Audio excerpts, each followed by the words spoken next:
Fashion Cool and the Tipping Point. The September 2018 edition of American Vogue had 646 pages. 420 were advertising charged at $120,000 and up for a prime position full page. 300 pages were fashion ads. The other 146 were jewelry, watches, and cosmetics. Of the fashion ads, 200 of the 300 pages had only an image of one or more fashion models or celebrities, or a fashion house symbol. These were aimed at traditional fashion buyers. The intent was to maintain brand awareness and to signal fashion label cool. Those who know fashion already know they do not need to be told. It is enough just to see an image and the brand name or logo. The ads in more general circulation magazines, such as Vanity Fair or online, are the ones targeted at newcomers or occasional luxury fashion customers, or to the less traditional. So what is this cool thing? It is not easy to define, but examples are illustrative. The fashion press uses the term cool in describing runway shows and some fashion designs. Fashion designers never use it, but they understand that cool is important in ads directed at millennials, but also important in those directed to traditional buyers. I have used the term in earlier chapters. In 2014, for the U.S. National Portrait Gallery's exhibition titled American Cool, the curators defined the term as the opposite of innocence or virtue. Someone cool has a charismatic edge and a dark side. They offered as examples James Dean, Jimi Hendrix, and Joan Didion. The idea of cool has roots in bohemian subculture and in the 1920s Black American jazz scene. In his book, The Origins of Cool in Post-War America, Joel Dinerstein explains that cool was a mechanism used by black performers to deal with the racism they confronted. To play it cool meant performance nonchalance, plus originality and sometimes extreme fashion, such as wearing sunglasses indoors.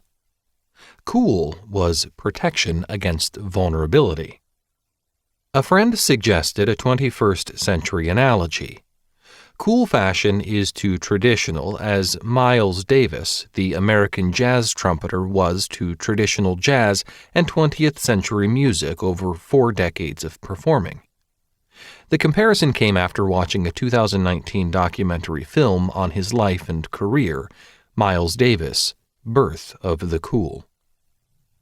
What is recognized as cool changes over time and differs among individuals. Coolness may project to only a small portion of the audience. Michael Jordan's Nike basketball shoes, promoted with a "Be Like Mike" slogan, may be cool with 12 to 19-year-old males, much less with those outside of the demographic. Cool in luxury fashion has a different meaning than cool at the lower end of the fashion spectrum. Cool at the lower level does not read fashion magazines. For streetwear, it translates as rule-breaking, a rejection of fashion authority, the opposite of innocence idea. At the luxury fashion level, cool is what a client wants to emulate. When Vivienne Westwood, with her undeniably cool designer credentials, introduced rips and safety pins to images on the runway, they were immediately accepted as cool. A year later, accessible labels, but not luxury houses, began featuring featured rips and pins. Westwood had moved on. Coolness must be authentic. Individuals who represent a fashion label must reflect the brand's values. Kanye West is cool because of the authenticity of his music and his outspoken public character, and does not seem to have been affected by his brief public campaign for U.S. president in 2020. When a celebrity appears cool, we search for cues as to whether there is authenticity based on what else we know about them, and whether they are simply involved in inappropriate product promotion. The most persuasive cool occurs without there being obvious effort to achieve it. Think of Rihanna, Virgil Abloh, Gwyneth Paltrow, or Stella McCartney. Fashion commentators sometimes use the Italian term sprezzatura that translates as studied ease. Sprezzatura also refers to the design of a product. The coolest designs flow effortlessly from the brand tradition. One question when fashion observers first saw the Jeff Koons Da Vinci collection was, does this in any way reflect what we know of Louis Vuitton's core values? Celebrity and movie star spokespersons are expensive and usually involve a contract for a season or more. So most ads in Vogue and other fashion magazines show less-known models who work for one-time payments. Coolness is implied by identification of the fashion label, the languid expression of the model, and the extreme design of the outfit. Sometimes the individual in a fashion ad is unlikely to be recognized, but assumed as significant and cool because of association with the brand. In the August 2017 Vanity Fair, a double-page advertising spread showed Pedro Almodovar with a leather Prada bag. Only his image and the word Prada appeared. There was no text and no indication of any backstory. Almodovar is a Spanish movie director known for films such as the 2014 I'm So Excited, in which a male flight attendant gets drunk and performs oral sex on the pilots. He won an Academy Award in 2000 for Best Foreign Film for All About My Mother, and a Cannes Film Festival Best Screenplay Award in 2006 for Volver. Almodovar is better known in Europe than in North America.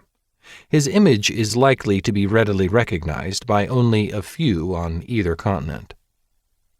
It is apparent from the context of the ad that he must be an important member of the art scene. By association, if someone like that represents Prada, perhaps that label is cool and should be included in a future shopping trip. Consider the wonderful circularity. The reader implies a celebrity status for Almodovar because of the association with Prada, and then implies greater cool for Prada because of its association with a celebrity. Even more interesting is a 2007 Louis Vuitton print ad that shows Mikhail Gorbachev, the last General Secretary of the former Soviet Union and a legend in the West, sitting in the rear seat of a limousine as it passes a still-standing section of the Berlin Wall. There is a Louis Vuitton bag visible on the seat beside him.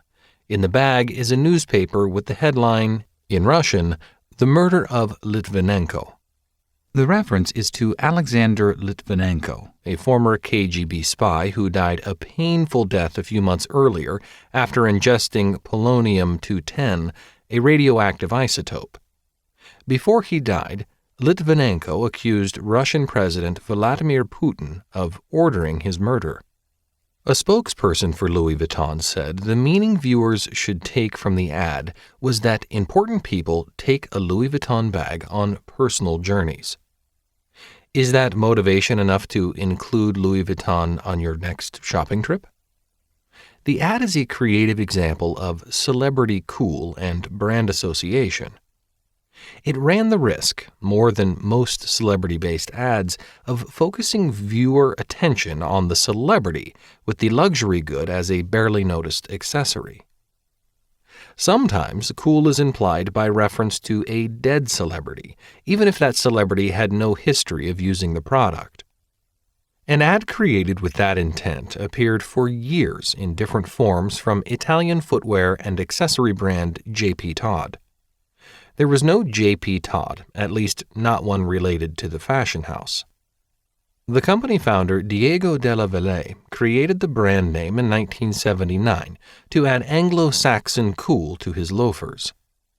The advertising that promoted the brand featured black and white photos of Cary Grant, Jackie and John F. Kennedy, and Todd's loafer shown at the bottom of each ad, implying that celebrities may have worn the shoes.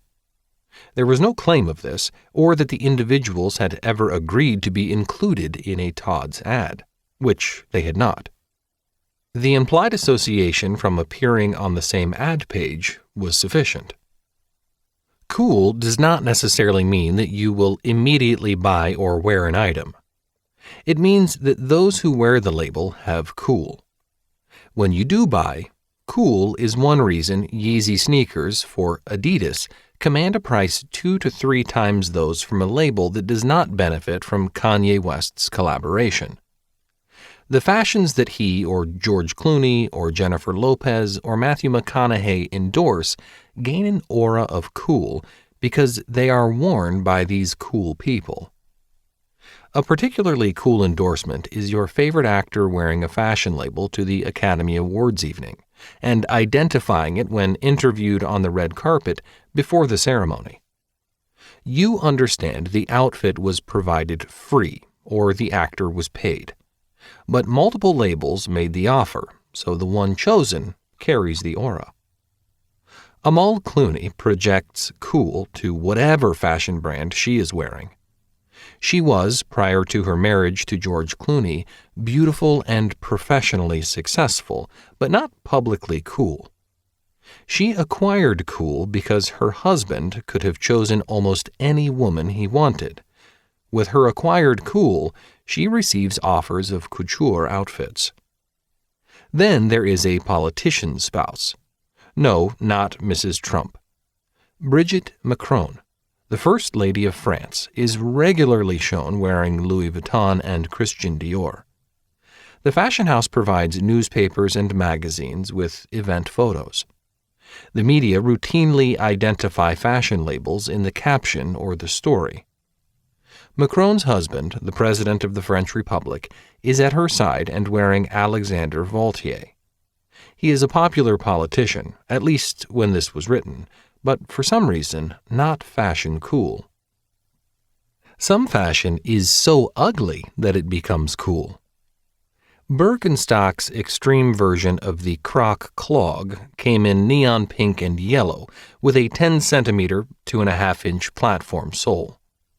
The demand was such that the BBC reported the high sales as a news story, complete with interviewing buyers. Celine then produced its version of the Croc, which did not sell well, perhaps because it was a knockoff and therefore uncool.